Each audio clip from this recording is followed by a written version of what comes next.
like to say, when you're considering a candidate, you should really look at the whole book and not just the cover. You should understand who you're voting for.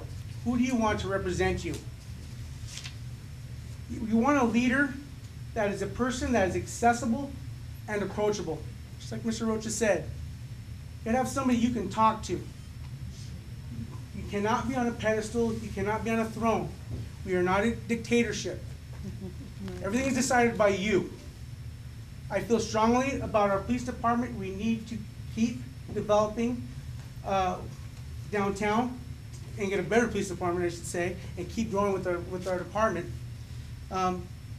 We also need to stop minute issues, the RV, the overnight parking. Those need to be stopped. We have bigger issues on the front page that we need to deal with. Welcome material. I know it's 6 years away, but it's going to come fast, and we as a group or community, we can stop that. We can stop that together. It always has to be we, not me, not I, we. In closing, March 6th, we're going to make some decisions here. Remember, we're not horses, we're not your favorite sports team. We're people. People that you're going to entrust into representing you. So on March 6th, I humbly asked for your vote. Thank you.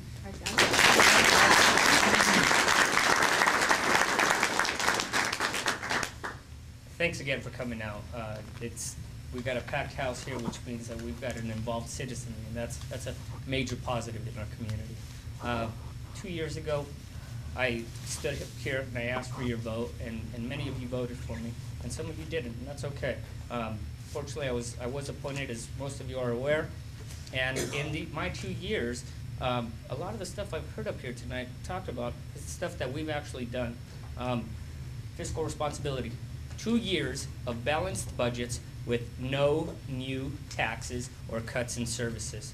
That's a major positive for our community, and it demonstrates that this council has impressed upon our decision making the fact of fiscal responsibility. I heard apartments. None of the new projects that have been proposed or approved include apartments. They are all for sale homes, okay? And they are what, unfortunately, in this high expensive market that we're in today is called affordable housing.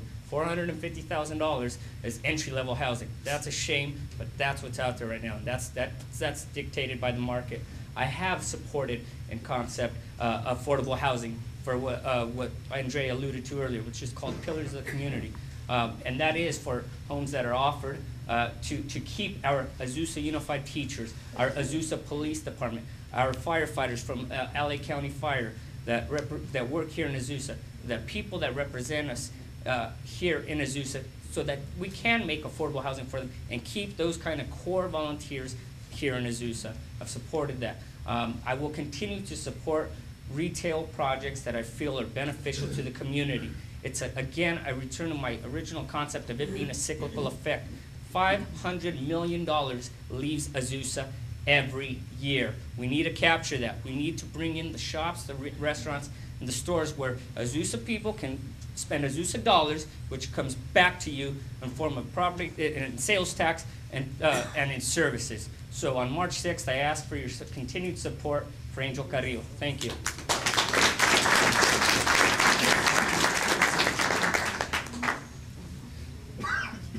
There's a few things that I'd like to outline why you should consider voting for me, Uriel Macias, for City Council.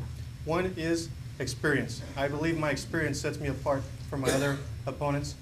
I was your former city treasurer, current personnel commissioner, and I am a current financial controller / project manager. I see projects, as I said in the beginning, from the beginning to the very end.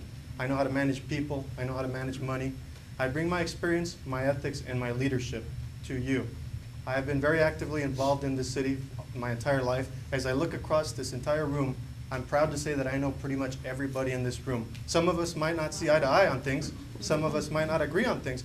But we can always speak, and we can always come in together and agree to disagree. This is what being on the City Council is about, being a consensus builder and having a vision for the city of Azusa.